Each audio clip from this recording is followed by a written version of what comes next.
Quiero contarles sobre una historia, un correo electrónico que nosotros recibimos hace un par de años, y era un hombre angustiado. Era un hombre que nos escribía a nosotros con el corazón roto. Él nos escribe y nos dice que su hija en su primer año de universidad, ella era la mejor estudiante cristiana de su secundaria. Ella ganó una beca de organizaciones cristianas para ir a la universidad, y ella quería ir a la universidad a evangelizar el campus.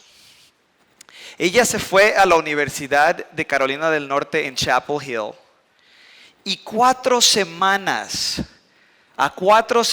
de haber comenzado sus estudios universitarios, ella llama a su papá y le dice: papá, ya no creo en Dios. Con 4 semanas de haber entrado a la universidad: papá, ya no creo en Dios. Ella dice: mi profesora de religión es atea y me dijo que nadie sabe quién escribió los evangelios y que hay errores en la Biblia, por eso voy a abandonar mi fe. ¿Ustedes creen que este es un caso habitual o es un caso poco común? Habitual. Las estadísticas nos muestran que 3 de cada 4 jóvenes cristianos, no estamos hablando de personas al azar, estamos hablando jóvenes que han sido criados dentro de la iglesia, 3 de cada 4 abandonan su fe cuando entran a la universidad porque no saben por qué creen lo que creen. Se les da un cristianismo emocional y se les deja de lado las enseñanzas intelectuales. Nosotros estamos llamados a amar a nuestro Dios con toda nuestra mente también. Ahora, estos jóvenes reciben muchos argumentos en contra de la existencia de Dios. ¿Qué pasaría si yo les dijera que los mejores argumentos en contra de Dios en realidad prueban y demuestran que Dios existe? Usualmente los ateos utilizan argumentos como la ciencia, el mal, la moralidad y la razón para decir que estas cosas argumentan en contra de la existencia de un creador. Por ejemplo, David Silverman, el expresidente de la Asociación de Ateos Americanos, dice que Dios es un mito y la razón es atea por naturaleza. Steven Weinberg, quien es un físico teórico, dice: personalmente siento que la enseñanza de la ciencia moderna es corrosiva para las creencias religiosas y estoy de acuerdo con eso. Si los científicos pueden destruir la influencia de la religión en los jóvenes, entonces creo que es la contribución más importante que podemos hacer. Christopher Hitchens, que murió hace ya unos años, él dijo: considero que es moralmente superior ser ateo, prefiero vivir sin esa horrible mentalidad de esclavo que es la religión. Argumentos a favor del ateísmo, eso es lo que dicen ellos. Pero yo les diría a ustedes que estos no son argumentos a favor del ateísmo. Estos argumentos son robados directamente de Dios. ¿Por qué? Porque ninguno de ellos fuera posible si Dios no existiera. Vamos a ver cómo estos aspectos de la realidad encuentran su base o fundamento en Dios mismo. Los ateos tienen que robarle a Dios para poder argumentar en su contra. Hay una lista o un grupo de aspectos inmateriales que los ateos usan, y la vamos a ver en la pantalla, para argumentar en contra de él. Número 1 es la causalidad. Voy a arreglarme el micrófono. Ahora sí. Número 1 es la causalidad. Ellos afirman, esta ley afirma,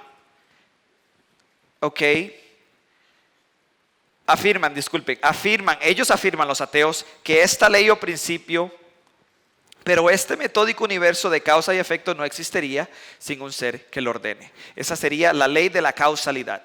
La segunda es la razón. Su propia cosmovisión materialista hace que el libre albedrío y la razón sean imposibles.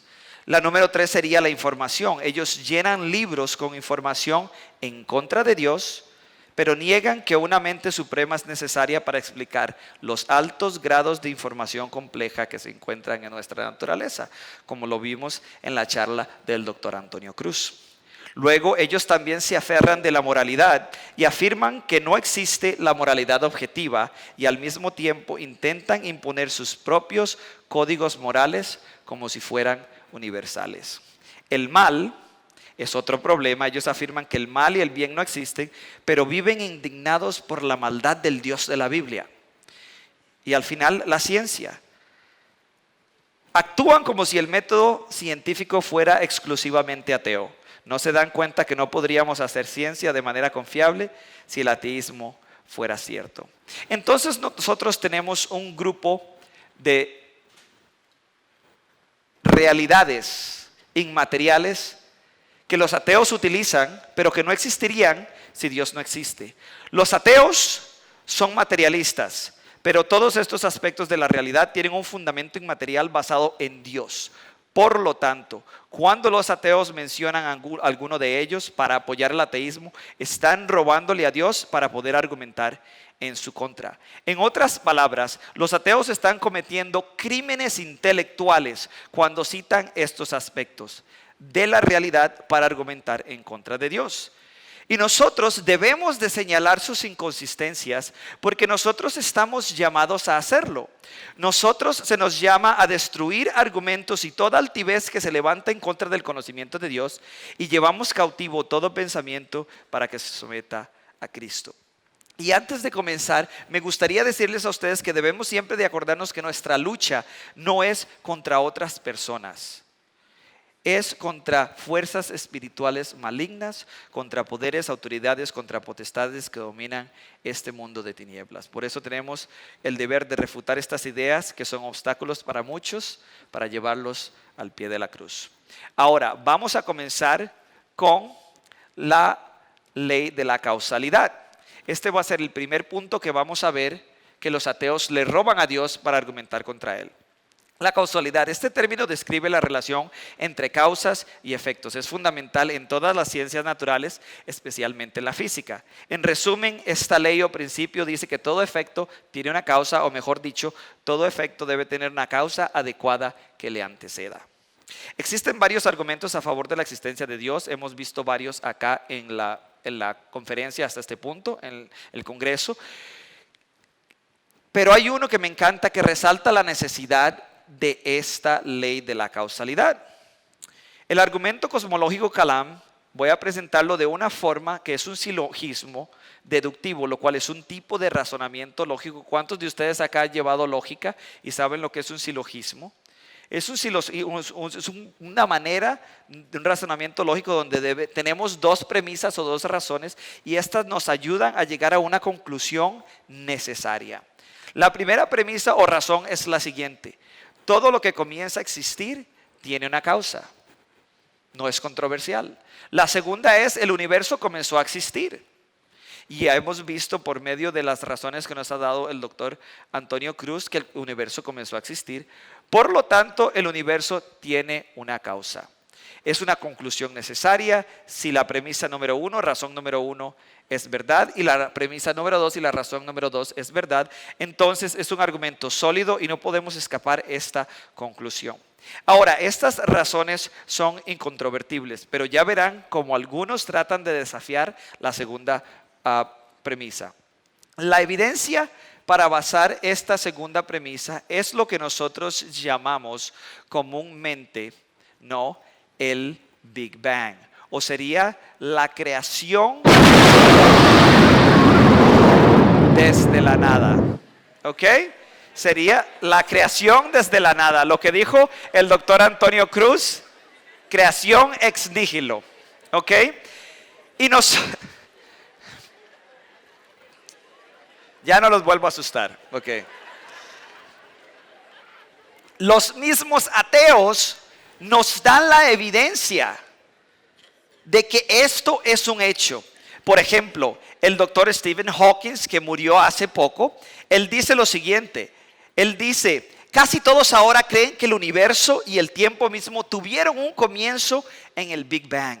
Nosotros vemos acá que él afirma el consenso que existe en la comunidad científica. Vemos que hay una fuerza del argumento porque esto es una persona que era atea, que más bien estaba en contra de la creencia de Dios y no a favor. Y nosotros vemos que la afirmación de un opositor de nuestra creencia nos valida o nos ayuda a darle más fuerza a este argumento.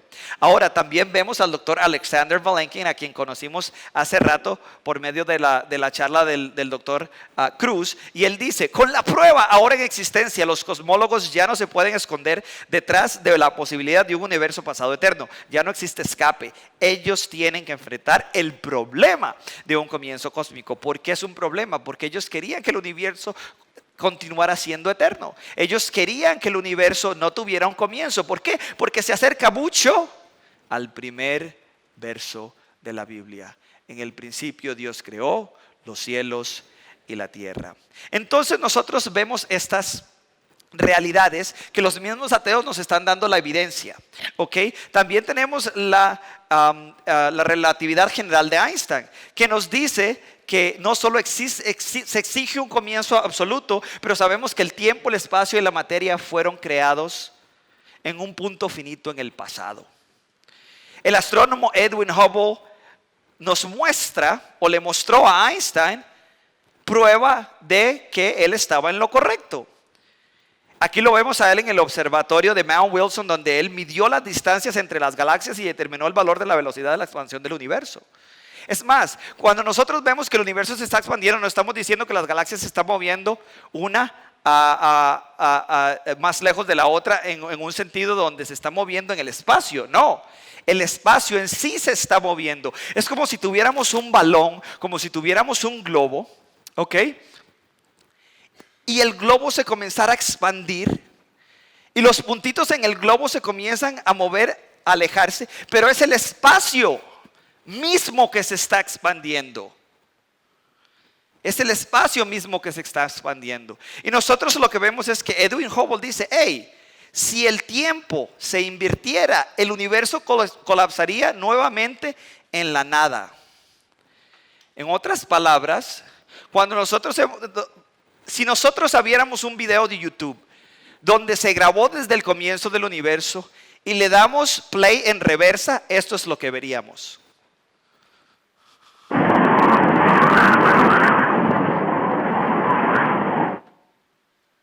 El universo colapsaría en sí mismo, no en una pepita densa, sino en la nada. Aquí vemos que el universo se desvanece y colapsa en la nada. Es más, el físico inglés y distinguido profesor de la Universidad de Arizona, quien es un agnóstico, el doctor Paul Davies, dice lo siguiente. Él dice, el espacio y el tiempo y la materia fueron creados en el Big Bang. El Big Bang representa el evento de la creación. La creación no es no solo de toda la materia y la energía en el universo, sino también el espacio-tiempo. Ahora, cuando Davies usa la palabra creación, él no le da una connotación religiosa. Acordémonos, él es agnóstico. ¿Ok? Él se refiere al hecho de que el universo, la realidad y el plano espacio-temporal tuvo que haber sido causado por algo más. Wow. Ahora, basados en esta información, nosotros podemos llegar a una conclusión fácil. Si el universo tuvo un inicio, el universo tuvo que haber tenido un iniciador.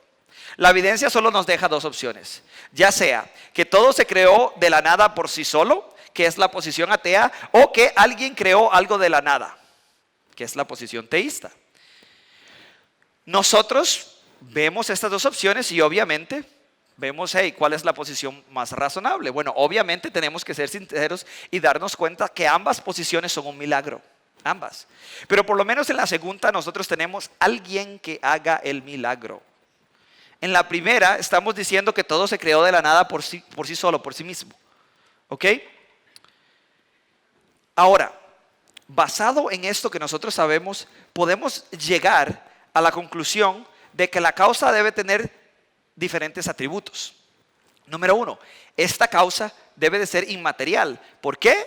Porque la materia comenzó a existir en lo que llamamos nosotros el Big Bang o el inicio del universo. También sabemos que tiene que ser atemporal, o sea que no puede poseer o estar dentro del tiempo, porque el tiempo también comenzó a existir en ese punto finito en el pasado, y tiene que ser espacial, o sea que no puede estar dentro del espacio porque el espacio no existía. Tiene que ser extremadamente poderosa porque comenzó a crear de la nada.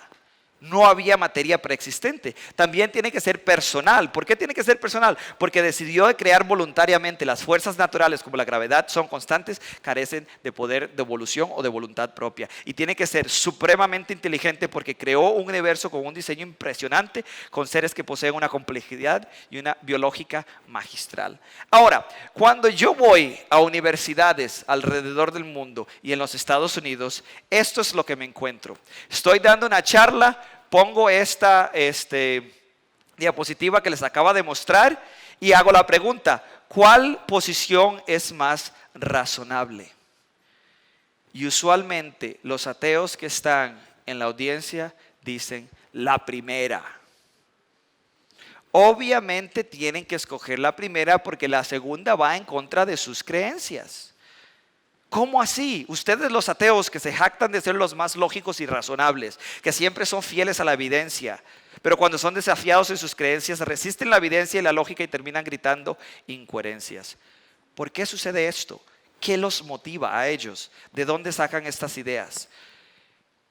Este hombre que están viendo ustedes en la pantalla ahorita mismo se llama el Dr. Lawrence Krauss, y él escribió un libro que se llama Un universo desde la nada. Él es físico, teórico y cosmólogo, y es uno de los científicos ateos más reconocidos e influyentes de hoy en día. Él es escritor de este bestseller y obviamente muchos aplaudieron su libro porque aparenta resolver el conflicto y deshacerse de Dios. Pero nosotros tenemos que ver que hay muchos problemas en la posición del Dr. Krauss. Pero él bien confiadamente dice: no necesitas un Dios para crear el universo. Ahora, esto es una afirmación extraordinaria, dada la evidencia que acabamos de ver.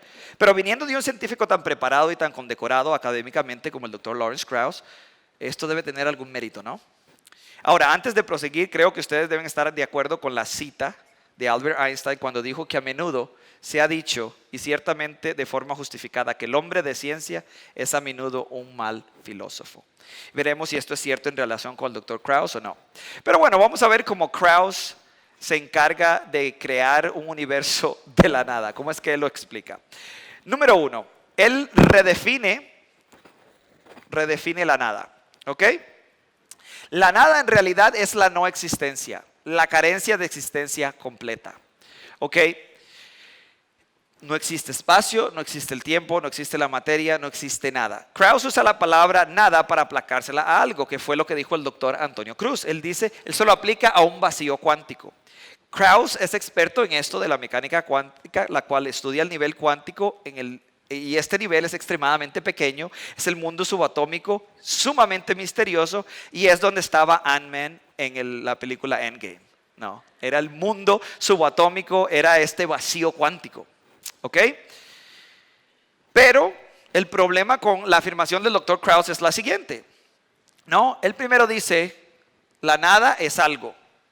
El universo fue creado de la nada, del no ser, de la no existencia, no de un vacío cuántico.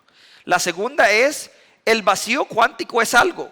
Consiste de campos de energía fluctuante donde las partículas parecen aparecer y desaparecer, o sea, que parece que comienzan y dejan de existir. Ahora, se desconoce por qué estas partículas se comportan de esta manera. También hay al menos 10 modelos plausibles diferentes del nivel cuántico y nadie sabe cuál es el correcto. Así que existe bastante incertidumbre en este campo. Ahora, lo que sí sabemos es que sea lo que sea que está sucediendo allí, no es evidencia de que lo que estamos observando o lo que están observando los científicos es creación desde la nada. ¿Ok? Además, el vacío no es eterno. El vacío tuvo que haber tenido un comienzo y por lo tanto necesita una causa. Dr. Krauss lo que está haciendo aquí es que está cayendo en una falacia lógica o un error lógico que se llama falacia por equívoco o por equivocación. Y esto no se le ha escapado a sus colegas. El doctor David Albert dice lo siguiente. Él escribió un artículo en el New York Times y él dice lo siguiente. Él dice, eso no es cierto. Los estados teóricos relativistas cuánticos de campos, al igual que las jirafas, los refrigeradores o los sistemas solares, son conjuntos particulares de materia física. Ahora, este hombre es un prestigioso físico, teórico y filósofo y autor de libros en el tema, profesor de la Universidad de Colombia, quien también es ateo. Él dice, esto es mentira. Él dice, obviamente nosotros podemos ver cómo habla él, eso es sarcasmo. Y él continúa con otra cita y dice lo siguiente, él dice, con la misma cita y él dice, Krauss está totalmente equivocado y sus críticos religiosos y filosóficos están absolutamente en lo correcto. Krauss no estaba muy contento cuando el doctor Albert escribió esto en el New York Times. Y la respuesta de Krauss es sorprendente por su elocuencia y profundidad. Lawrence Krauss dijo lo siguiente, miren lo que dijo Lawrence Krauss. Él dijo, eres un estúpido. Él responde al doctor Albert con un insulto, lo llama estúpido, eso es lo que se llama un ad hominem. En otras palabras, él dice, no tengo argumentos para refutar lo que dijiste, así que mejor te ofendo para tratar de desacreditarte. El doctor Krauss nunca lidia con la crítica y los argumentos en su contra. Ahora, el doctor Albert también tiene sus credenciales y como te digo, él dice, Krauss está equivocado y él ha escrito varios libros en este campo. Entonces no es nada más un donadie, no soy yo el que estoy diciendo que Krauss está equivocado, son sus propios compañeros. David no solo tiene credenciales en la materia, sino también que él es filósofo. No solo entiende la profundidad desde el lado de la física teórica, sino también entiende las consecuencias lógicas de las afirmaciones del Dr. Krauss, dado que Albert tiene estudios en filosofía. Por eso la filosofía es tan importante. Nos ayuda a pensar claramente y no cometer este tipo de errores básicos como los que comete el Dr. Krauss en su razonamiento. Ahora nosotros vamos a ver el segundo punto. El Dr. Krauss dice lo siguiente, él asume las leyes de la física. Una excelente pregunta que le podríamos hacer al Dr. Krauss es la siguiente, ¿de dónde vienen las leyes de la física? ¿Ok? Nosotros sabemos que si hay una ley, tiene que provenir de un legislador o un dador de esa ley. Es más, esta pregunta la hicieron en uno de los grandes debates entre científicos brillantes. Uno era ateo y el otro cristiano. Era el debate entre el doctor Richard Dawkins y el doctor John Lennox. Mientras ellos debatían debajo de este impresionante esqueleto de dinosaurio, al doctor Dawkins, quien es un biólogo evolutivo de esa misma universidad, le preguntan, ¿de dónde vienen las leyes de la física? ¿Ok? Y él responde, no tengo idea, pero involucrar a Dios en esto no ayuda en nada. ¿Qué? Señor Dawkins, involucrar a Dios sí ayuda y mucho, dado que tenemos que responder, ¿de dónde vienen estas leyes? ¿Por qué actúan ordenadas y consistentemente? ¿Y por qué son tan precisas? Es más, por eso el mismo doctor Paul Davies escribió un artículo titulado Tomando la ciencia por fe.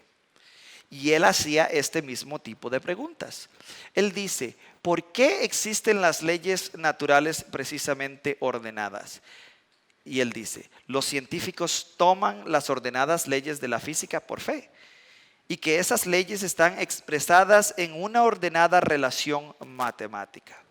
Es más, esto es similar de lo que dice que el doctor Albert Einstein dijo, que lo más incomprensible del mundo es que es del todo comprensible. En otras palabras, ¿cómo es que matemáticamente podemos comprender lo que sucede en el universo? ¿Por qué existe este lenguaje universal con el que podemos explicar el mundo en el que vivimos? El doctor Davis continúa y dice lo siguiente. Él dice, A lo largo de los años he preguntado a menudo a mis colegas físicos por qué las leyes de la física son como son. Las respuestas varían desde esa no es una pregunta científica hasta nadie sabe. La respuesta favorita es no existe ninguna razón para que sean como son, solo son así y punto. Eso no es una explicación. Eso es lo que dicen mis hijos cuando no quieren tomar responsabilidad de algo que han hecho. Eso no es una razón de por qué estas leyes son tan razonables. Esto no tiene sentido. Solo decir que son así es una vía de escape. En cambio, para el teísmo cristiano, la respuesta es un diseñador del cual tenemos buena evidencia de su existencia. Para ellos es fe ciega. Es más, la precisión de las leyes de la naturaleza es impresionante. Echémosle un vistazo. Una vez más, el doctor Stephen Hawking nos ayuda. Stephen Hawking dice lo siguiente. Él dice, si el índice de la velocidad de expansión del universo hubiera variado en una parte en 1.000 millones de milisegundos después del Big Bang, el universo hubiera colapsado en sí mismo, nunca hubiera desarrollado galaxias. Eso lo vimos en el video que tocó el doctor Cruz. Y esa precisión extrema no solo se dio en el comienzo del universo, sino que se da ahora mismo. Nosotros vimos la fuerza de la gravedad. Si la fuerza gravitacional fuera alterada, dame un segundo. Si la fuerza de la gravedad, vamos a regresar antes de montarnos en la nave espacial. Ok. Vamos a ver si puedo regresar y si no. Aquí. Ok, ahí estamos. Build one. Ok. Si la fuerza gravitacional fuera alterada en más de una parte en 10 a la 40ª potencia, las estrellas nunca hubieran existido y subsecuentemente nosotros tampoco. Entonces nosotros sabemos que hay un ajuste fino, increíble en el universo. Y ahora sí, montémonos en la nave espacial. El doctor Antonio Cruz estuvo hablando sobre el planeta privilegiado. Nosotros sabemos que nosotros vivimos en el tercer planeta del Sol. Si nosotros estuviéramos un poco más cerca del Sol, nos quemamos. Si estuviéramos un poco más lejos, nos congelamos, obviamente. Es más, se le llama la zona de Ricitos de Oros. ¿Quién se acuerda del cuento de Ricitos de Oros? No, la sopa muy caliente, la sopa muy fría, la del medio estaba buena, la cama muy dura, la cama muy suave, la cama del medio. Ahí es donde vivimos, en la zona de Ricitos de Oros. Es más, el ángulo de inclinación de la Tierra, el eje de rotación de la Tierra tiene que ser exactamente 23.5 grados. Si la Tierra no estuviera inclinada sobre ese eje no tendríamos estaciones y la vida se vería terriblemente afectada. El doctor Antonio Cruz estuvo hablando de la Luna, tiene que estar en el lugar ideal. Esta evita que la Tierra se tambalee violentamente cuando gira, y existen docenas de otras constantes como estas, como las que dijo Antonio Cruz, ¿no? Es más, él estuvo hablando sobre Júpiter. Esas manchas son impactos de cometas. Júpiter es la aspiradora cósmica, es el guardaespaldas del planeta Tierra. Tiene que estar donde esté para que los fragmentos de estos cuerpos celestiales no destruyan la vida como la conocemos hoy en el planeta Tierra. Es como si alguien lo hubiera puesto ahí intencionalmente. Es más, nosotros vemos los planetas, vemos la Tierra, Júpiter, Saturno, Urano. Y la Tierra es pequeñita en comparación. Ahora, vamos a ver el Sol. Una gigantesca estrella.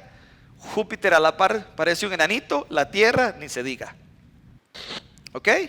Ahora vamos a ver el Sol en comparación con otras estrellas dentro de nuestro sistema solar. Todavía estamos en el vecindario, no hemos salido del vecindario. Tenemos a Arturo, pero no al doctor Arturo, a otro Arturo. Vemos a Pollux, Sirius, el Sol. Júpiter es del tamaño de un píxel.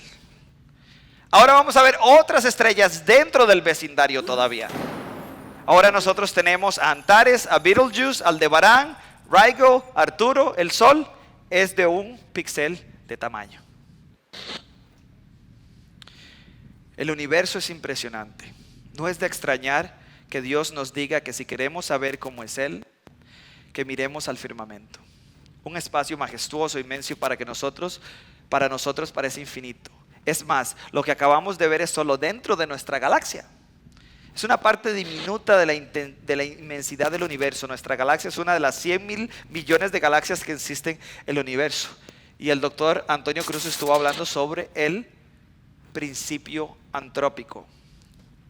La distancia promedio entre las estrellas en nuestra galaxia es de 50 trillones de kilómetros.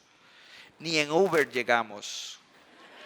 Esa distancia es necesaria para que el planeta Tierra exista en su estado presente, el cual puede sostener vida. Tiene que existir la distancia correcta. Esto se conoce el principio antrópico. La palabra antropos del griego significa humano o ser humano.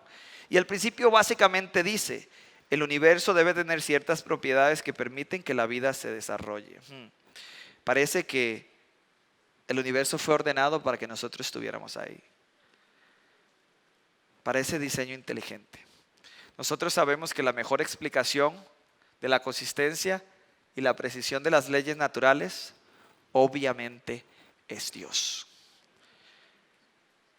Cuando los ateos dicen que Dios no es necesario porque las leyes de la naturales pueden explicarlo todo, ellos tienen que robarle a Dios, quien es el autor y el sostén de las leyes naturales. De hecho, le están robando a Dios para argumentar en su contra.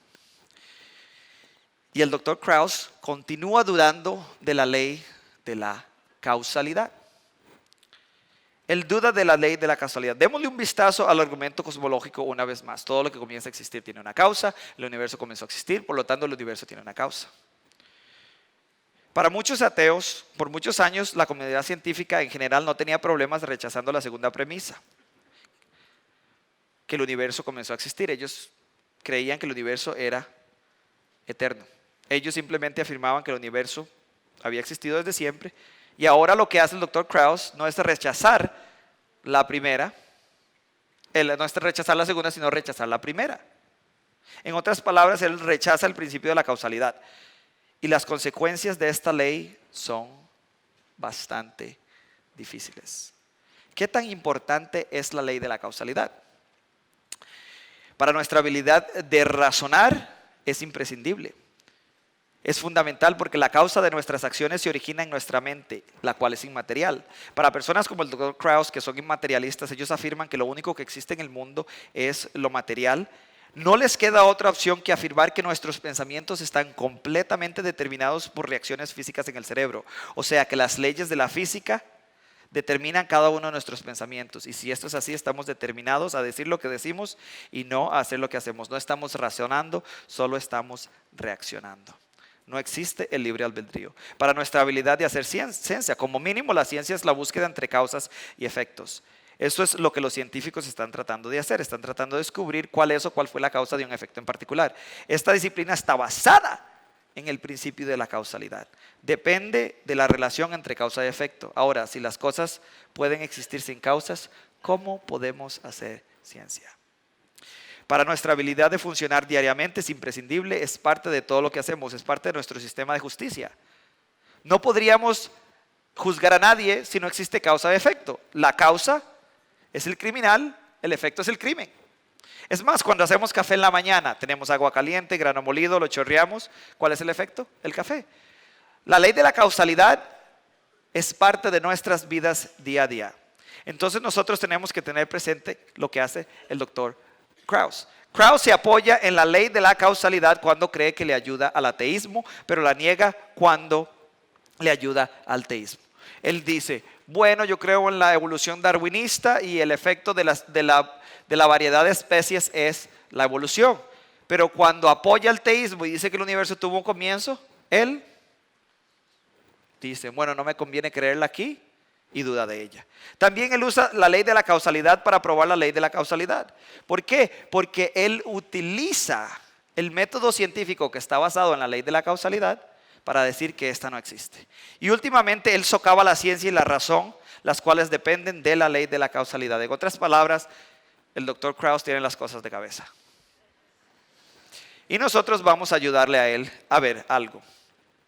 Nosotros sabemos que dudar de la ley de la causalidad es dudar virtualmente de todo lo que sabemos sobre la realidad, incluyendo nuestra habilidad para razonar y hacer ciencia. Todos los argumentos, todos los pensamientos, toda la ciencia y todos los aspectos de la vida dependen de la ley de la causalidad. Lo que vemos aquí curiosamente es el caso de cómo los ateos usualmente se eximen de sus propias afirmaciones y teorías. Los ateos tienen que robarle a Dios para argumentar contra él. pero nosotros sabemos que necesitamos un motor inmovible, necesitamos un ente, un agente que toque el primer dado. Necesitamos este motor inmovible, esta causa no causada. Esa causa no causada es lo que nosotros llamamos Dios. Él es la causa de todo lo demás. Y por eso es que nosotros estamos viendo que los ateos tienen que robarle a Dios la ley de la causalidad para argumentar contra Él. Ahora vamos a pasar de la ley de la causalidad y vamos a pasar corriendo por medio de dos aspectos más de la realidad. Vamos a hablar sobre la moralidad y sobre el mal. ¿Ok? La mayoría de los ateos se suscriben a lo que se llama comúnmente como el relativismo moral, que significa que la moralidad está basada o influenciada por sentimientos, gustos u opiniones, o sea que no es objetiva, lo cual es contrario de lo que encontramos en las escrituras. Aparte de esto, los ateos usualmente citan no solo el mal que existe en el mundo como un argumento contra Dios, sino que también acusan a Dios de ser un ser inmoral. Ahora vamos a ver esto. Esto es lo que se conoce como el dilema de Epicuro. Y el dilema de Epicuro va algo así. Él dice, número 1, si Dios es todopoderoso y bueno y lo sabe todo, entonces Él puede prevenir el mal. Premisa número 2, es evidente de que el mal existe en el mundo. Podemos llegar a la conclusión de que por lo tanto un Dios todopoderoso, bueno y que lo sabe todo no existe. ¿Por qué? Porque si Dios fuera bueno y sabe que algo malo va a suceder, Él lo detendría porque Él es todopoderoso, Él es bueno y es omnisciente. Obviamente nosotros sabemos que al mal en el mundo a todos nos suceden cosas malas, sufrimos, etcétera, etcétera. Por lo tanto, un Dios poderoso no existe. Ahora, nosotros vemos que este argumento es bastante poderoso cuando lo vemos de buenas a primeras. Y el doctor Richard Dawkins obviamente sabe que esto es una realidad. El doctor Richard Dawkins en su libro El espejismo de Dios, él dice lo siguiente. Él dice, el Dios del Antiguo Testamento es el personaje más desagradable de todos los relatos de ficción, celoso y orgulloso de serlo, un monstruo controlador, inclemente, mezquino, injusto, un limpiador étnico, sediento de sangre y vengativo, un bravucón, misógino, homófobo, racista, infanticida, genocida, filicida, pestilente, megalomano, sadomasoquista y caprichosamente maligno. ¡Wow! Obviamente él ve el poder de este argumento y él tiene una brújula moral puesto que cree que ciertos actos son verdaderamente inmorales. Entonces la pregunta del $1.000.000 es la siguiente: ¿hacia dónde apunta nuestra brújula moral? Quiero que pongan atención, a ver si pueden encontrar, pueden decirme la respuesta. ¿Alguien conoce a esta dama que ven ustedes en el monitor? ¿Alguien la conoce? ¿Se les hace parecida? ¿No? ¿No? Ok, sigamos. ¿Alguien conoce a estos dos niños y a este hombre que ustedes están viendo en la pantalla ahorita mismo? ¿No? ¿No? ¿Cuál es la relación entre estas dos personas, entre este grupo de personas? ¿Ah? Bueno, yo les voy a decir para pasar esto rápido, para terminar con esta sección. Esta es mi familia, la foto la tomé yo, fuimos a Hollywood Studios, ella es mi tía Shirley, mi tío Carmelo y eso es mi hija Leda y mi hijo Aiden, ya están un poquito más grandes. Esto fue hace unos años. Quiero que pongan atención.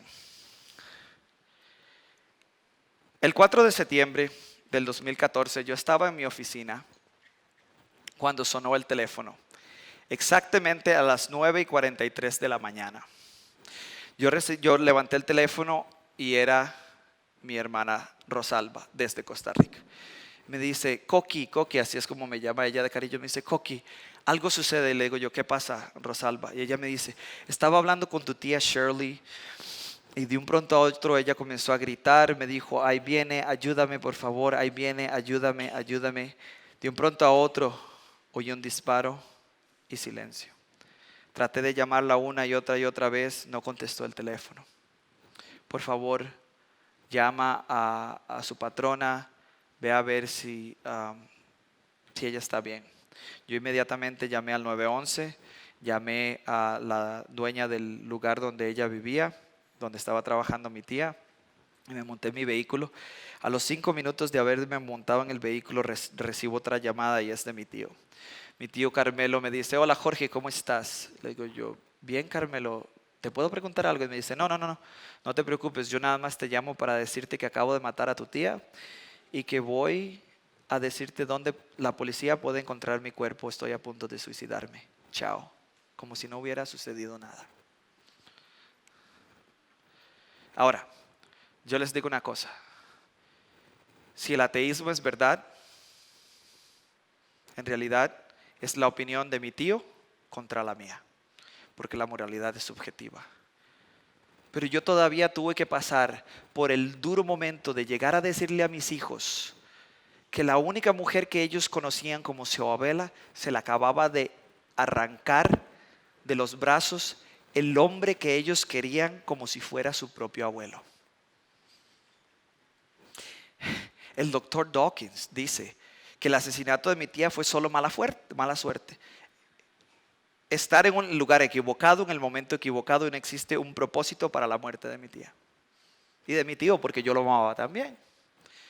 Él dice, en un universo de fuerzas físicas ciegas y replicación genética, algunas personas van a salir lastimadas, otras personas van a tener suerte, no encontrarás ninguna rima o razón para ello, ninguna justicia. En el fondo no hay ningún diseño, ningún propósito, ningún mal, ningún bien, nada más una fe ciega e implacable indiferencia al ADN, ni lo sabe ni le importa, el ADN solo es y bailamos al ritmo de su música.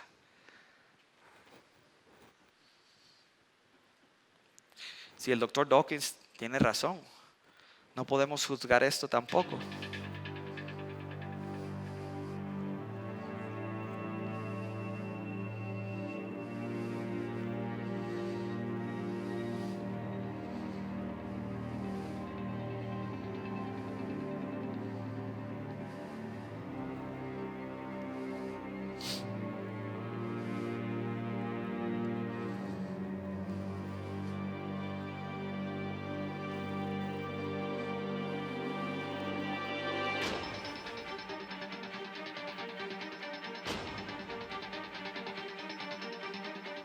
Esas son imágenes del holocausto judío. Si el doctor Dawkins y la gran mayoría de los ateos relativistas están en lo correcto, ellos renuncian al derecho de juzgar de cualquier acto inmoral, dado que la maldad es solo una ilusión. Ahora, en esta próxima cita que voy a mostrar de uno de mis autores favoritos que fue ateo, le ilumina este asunto de una manera impresionante. Veamos. Él dice lo siguiente. Él dice: cuando era ateo, mi argumento contra Dios era que el universo me parecía muy cruel e injusto.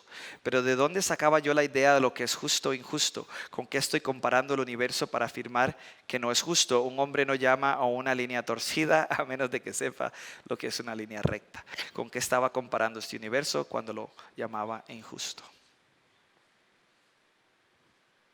Wow. La claridad y elocuencia de este escritor. Esto es una cita del mismísimo C.S. Lewis. Muchos de ustedes lo conocen por sus crónicas de Narnia, ¿no? Pero el mensaje de Lewis acá, que es un punto referente, que sin un punto referente y objetivo, llamar algo injusto no tiene sentido. En otras palabras, el mal necesita del bien y el bien necesita de Dios. Sin un Dios, lo que llamamos el bien es, como lo mencionó el doctor Dawkins, una ilusión.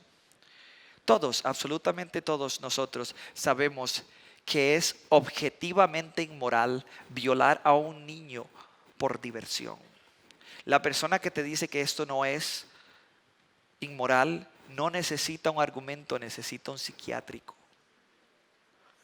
Es más, tirar a tu abuelita en silla de ruedas por unas gradas, cualquier persona en cualquier país, en cualquier planeta te va a decir que eso es inmoral, porque es una persona indefensa. Pero nosotros vemos que cuando el doctor Dawkins dice la cita que vimos hace un rato, no la voy a repetir, no la voy a leer, quiero que se enfoquen en una palabra. Él dice que Dios es injusto. Injusto. Él nos dijo que no existía el bien y no existía el mal, pero ahora está utilizando un estándar de justicia. ¿Qué es lo que está haciendo el doctor Dawkins? Está robándole a Dios para argumentar contra él. Es más, el doctor Ravi Zacharias, como es de costumbre, refuta a Dawkins de una manera magistral. Él dice: cuando usted dice que hay demasiado mal en este mundo, usted asume que existe el bien. Cuando asumes que existe el bien, asumes que hay una ley moral la cual podemos usar para diferenciar entre el bien y el mal. Pero si usted asume la ley moral, debe postular un legislador que dé esta ley moral. Pero ese es a quien está tratando de refutar y no probar, porque si no hay un legislador de la ley moral, no hay una ley moral. Si no hay una ley moral, no existe el bien. Si no existe el bien, tampoco existe el mal. En otras palabras, las sombras demuestran la luz. El bien demuestra el mal. Nosotros sabemos que puede existir luz sin sombras, pero no pueden existir sombras sin luz. Controversialmente, muchos de nosotros nos dicen que cómo es que nosotros podemos descubrir qué está bien y qué está mal. ¿Cómo es que descubrimos nosotros quién tiene la razón y quién está equivocado? ¿Es que nosotros vemos a la Madre Teresa como un ejemplo del bien? ¿O nosotros tal vez podemos utilizar a una persona como Hitler para ver cuál es el ejemplo del mal? ¿Cómo es que nosotros decidimos quién está bien y quién está equivocado? Obviamente muchas personas que estaban con Adolfo Hitler creyeron que lo que él estaba haciendo estaba bien. Vamos a hacer un ejercicio muy rápido. ¿Cómo descubrimos nosotros cuál de estos dos mapas es mejor? Voy a presentarles dos mapas y ustedes me van a ayudar a decidir cuál es el mejor. El mapa número 1 está acá. Es un mapa de Escocia. El mapa número 2 está acá. Es otro mapa de Escocia. ¿Cómo es que ustedes pueden descubrir cuál de los dos mapas es mejor? Alguien que me diga, ¿qué necesitamos? ¿Ah? ¿Conocer el verdadero qué? ¿Ah? ¿Cómo? No, necesitamos una cosa. Necesitamos un lugar real, objetivo, llamado Escocia, para nosotros poder tener un referente real y objetivo. Y aunque nosotros nos damos cuenta que el mapa 1 no es exacto, es una mejor representación de Escocia que el mapa 2. Entonces nosotros necesitamos un estándar objetivo. En este caso es Escocia, el país. ¿Ok? Entonces cuando nosotros vemos cómo decidimos entre el bien y el mal, no es la Madre Teresa, no es Hitler, es la naturaleza inmutable de Dios. Ese es nuestro estándar de medida. Nosotros no nos comparamos nosotros con Hitler para ver si somos buenos, ni nos comparamos con la Madre Teresa para ver si somos buenos. Nosotros sabemos que el estándar de justicia, el estándar de perfección, lo bueno es la naturaleza inmutable de Dios. Ahora, todos los ateos que son consistentes con el relativismo nunca viven como relativistas. Es imposible, es invivible vivir como relativistas. Imaginémonos que una persona que vive como un relativista moral, una persona que tiene una adicción a las drogas, él viene y yo voy caminando por la calle y me saca una pistola y me roba el celular. Me lo quita para ir a venderlo para comprar drogas. Y cuando va llegando al lugar donde vende drogas, el vendedor de drogas le saca una pistola a él, quien obviamente creyó que robar estaba bien, y le quita el celular a él.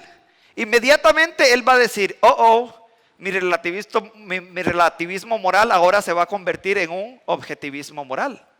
Él se vuelve objetivista moral al momento que le hacen una injusticia a él. ¿Por qué? Porque nosotros demostramos que la moralidad es objetiva no por nuestras acciones, sino por nuestras reacciones. El argumento moral va algo así. Premisa número 1. Toda ley tiene un legislador.